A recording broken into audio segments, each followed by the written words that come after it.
Joo, mina olen Vilm Kass ja täna räägime sellest, kuidas osta endale uus trikiratas.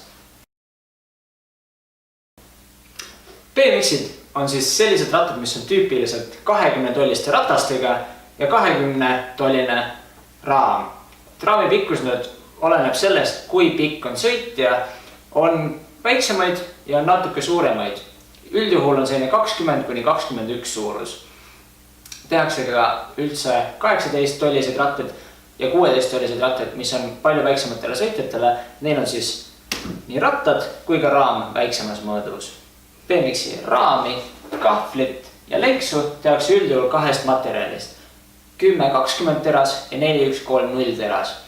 10-20 on odavam, kuid tunduvalt nõrgem, ta mõraneb kiiremini. 4-1-3-0 on vastupidavam ja kallim. Päris alustajale kõlbab veel ka 10-20, kuid kui sa oled juba mõnda aega sõitnud, siis soovitan valida 4-1-3-0 lenksu ja kahvliga ratta ning raamil võiks olla vähemalt alumine toru ja ülemine toru tehtud 4-1-3-0-ist. Pedaale tehakse nii metallist kui ka plastikust.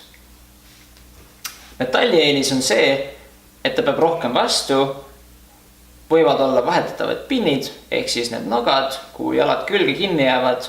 Plastikpedaalid on nüüd tunduvalt odavamad, kuid võivad olla ka kasutajasõbralikumad, sest pinnid pole nii teravad, nad kuluvad kiiremini ja kui sul käib jalg vastu pedaali, näiteks jalg libiseb mööda, siis sa ei saa nii palju haiget.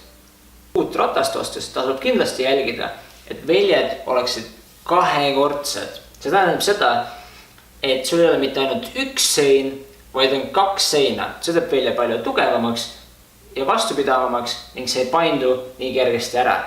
Ees on veel talutav, et on ühekordne velg, see on siis odavamatel ratastel, kuid kindlasti peaks olema taga vähemalt kahekordne.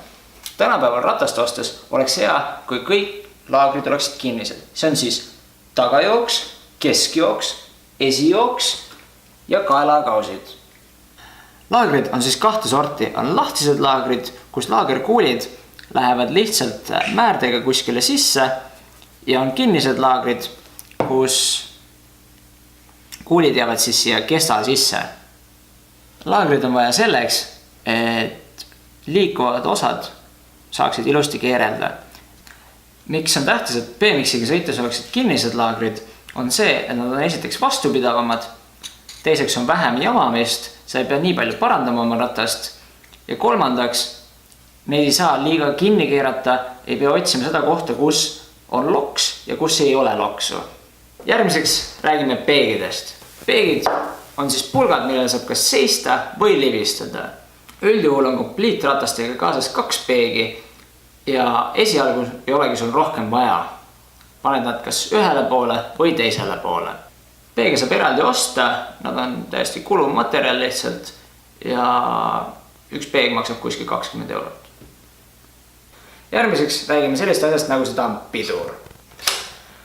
Üldjuhul tuleb jalgratastega kaasa tagapidur, mis on kas siis paremal või vasakul pool, seda on väga lihtne ümber tõsta vastavalt oma soovile. Vahel on ka esipidur kaasas, kuid seda pole üldjuhul BMX-iga sõites väga vaja. Alguses on ta pigem ohutusvärk, aga paljud võtavad pidurid üldse maha.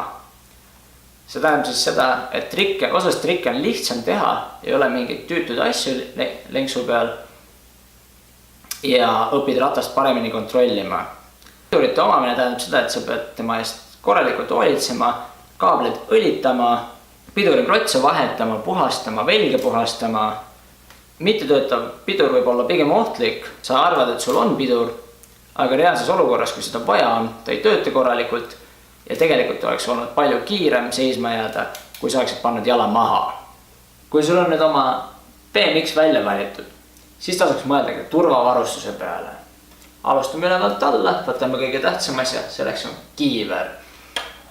See siis kaitseb sinu kõige õrnemad kehaosa ehk pead.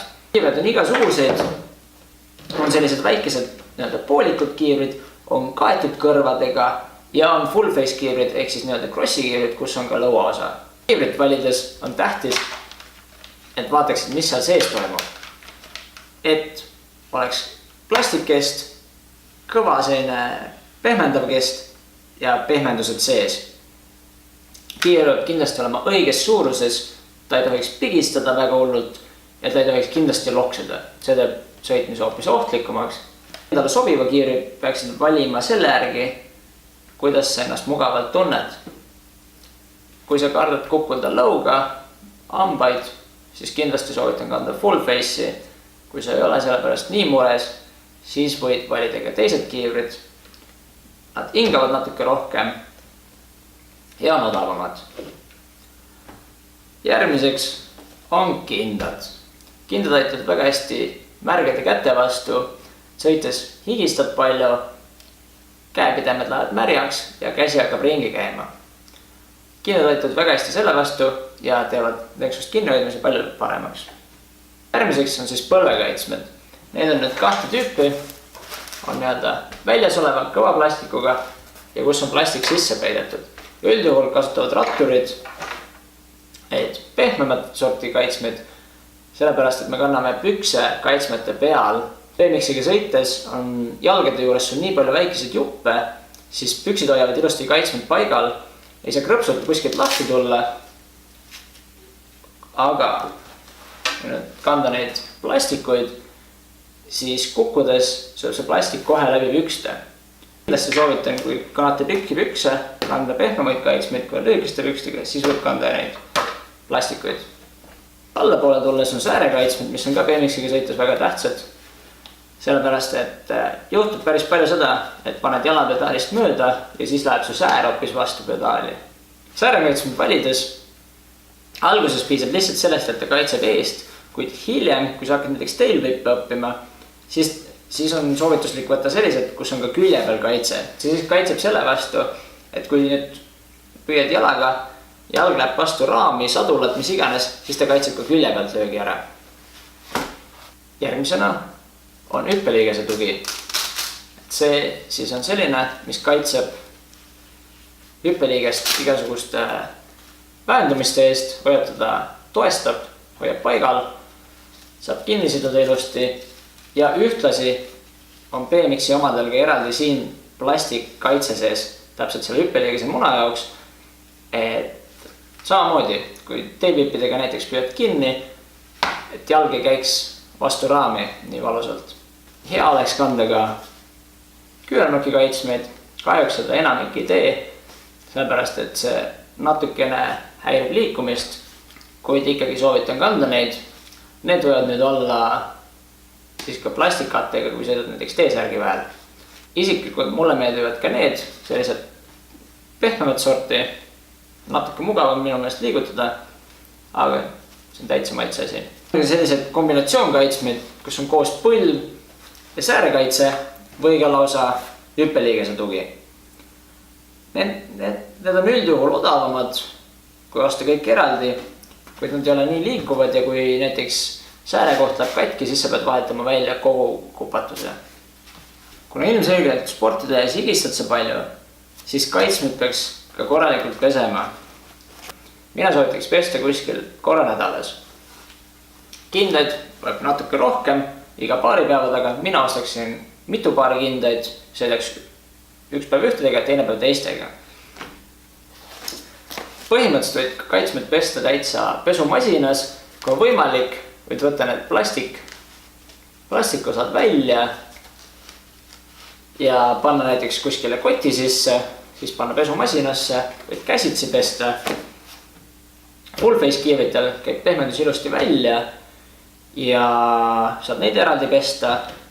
Sellistel kiivritel kas käib krõpsuga lihtsalt pehmendus välja või kui ei käi, siis võid lihtsalt käsitsi pesta. Loodan, et tänasest videost oli sulle kasu uue trikiratta leidmisel. Ja kui sa seda ikkagi ei leidnud, siis võid mulle kirjutada, joonistada, mis iganes. Panen alla video kirjeldusse linkidena Euroopa tähtsamad BMX poed, kus saad otsida nii trikirattaid kui ka kaitsmeid ja muud varustust. Mingid share'id, like'id, asjad ja näeme juba skatepargis. Tšau! Kusjuures ma pole enda seda tavalist kiivrit enam mega kaua pestnud.